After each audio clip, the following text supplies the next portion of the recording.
Okay, so I just pulled the trigger on this Polaris Ranger Premium 1000, and I just took it for a test drive. Very happy with the performance of this vehicle. She certainly is a beauty. So I think I would like to just talk about some of the specifications of my new purchase, and very pleased. This will probably be the first and last utility vehicle I buy. Did a lot of research on the Polarises compared to other manufacturers, and decided to go with the Polaris.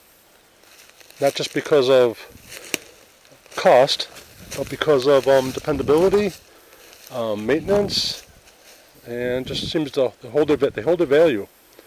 So anyhow, let me start with the back end of this bad boy. You can see it's got towing capability. It can tow up to 2,500 pounds, which is what? That's a ton and a quarter. And as far as the back bed goes, the capability or the capacity of that would be 1,000 pounds, which is what? That's a half a ton. Probably just as much as my Toyota Tacoma pickup. And of course, it does open hydraulically. And now that we expose the engine, let's see, this is a liquid cooled, fuel injected, 999 cc displacement, and it's got it's a 4-stroke twin cylinder, but it's got 61 horses underneath it. 61 or 62, I think it's 61. But plenty of horsepower for what I need on my 50-acre plot. So very happy with the performance of the engine. And let's see, the interior, what's unique about this interior is the available space for storage. There's all sorts of places to store. There's a little spot underneath here, under the dash, and underneath the seat. Let's see. Oh, I see my son's got all his wardrobe in here already. But there's storage underneath the passenger seat. By the way, the passenger seat can hold comfortably 3 people. There's 3 seat belts. And getting back to storage, it's amazing how many drink holders there are with this. Party machine, I guess. There's six of them. 1, 2, 3, 4, and there's 2 down here. A couple other features I'd like to show you is it's got 2 12-volt output ports, and this center port here is that's called a battery tender. That's if you want to put a trickle charge on your battery. I suppose if your vehicle sits idle for, I don't know, several months, you could hook up a battery or a charger right there with the right adapter. And let's see, over here, the differential transmission. There's 3 options right here. There's all-wheel drive, the top setting. The middle setting is 2-wheel drive. And the third setting I really like.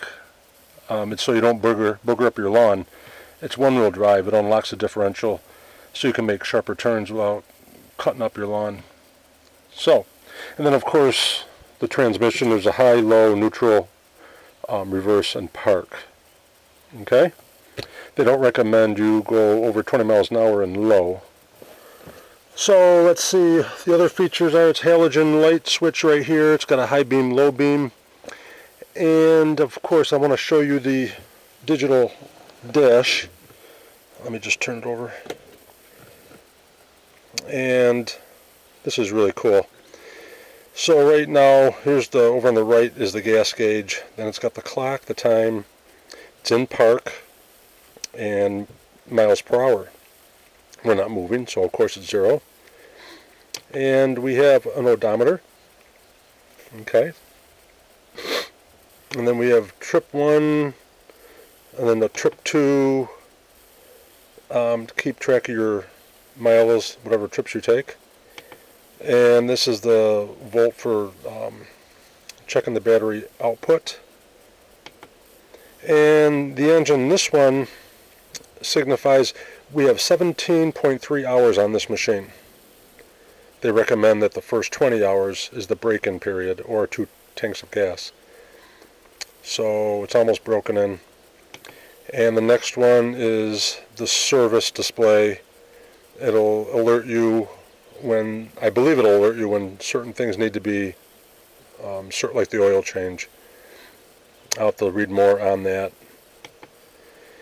And this signifies the temperature of the engine. Right now it's 192 degrees Fahrenheit.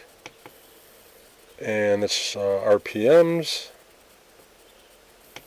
And back to miles per hour. So that's the, and there's all sorts of readings left and right of this display that remind you of certain things that need to be done. I have to learn more about this, but I think it tells you and reminds you of services.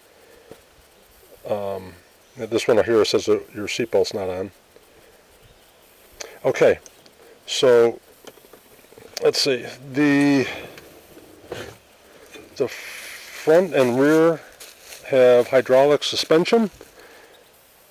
Okay, and the front end is sweet looking, but that's equipped for a snowplow and or a winch. And other than that, there's all sorts of aftermarket accessories you can buy for this. I'm still waiting for my windshield, and I'm going to install the back panel, my back window, with polyglass. And of course you can get the glass doors. And other than that, I'm very happy with this machine. And gosh, I use it for everything from hunting. It's a workhorse. I got to take down some ash trees here in my woods. But other than that, she's a beauty. And now let me go out and take her for another spin. Hey, hope this little video persuades people to look closer at the Polarises. I'm glad I did. Time to go play. Take care. Bye.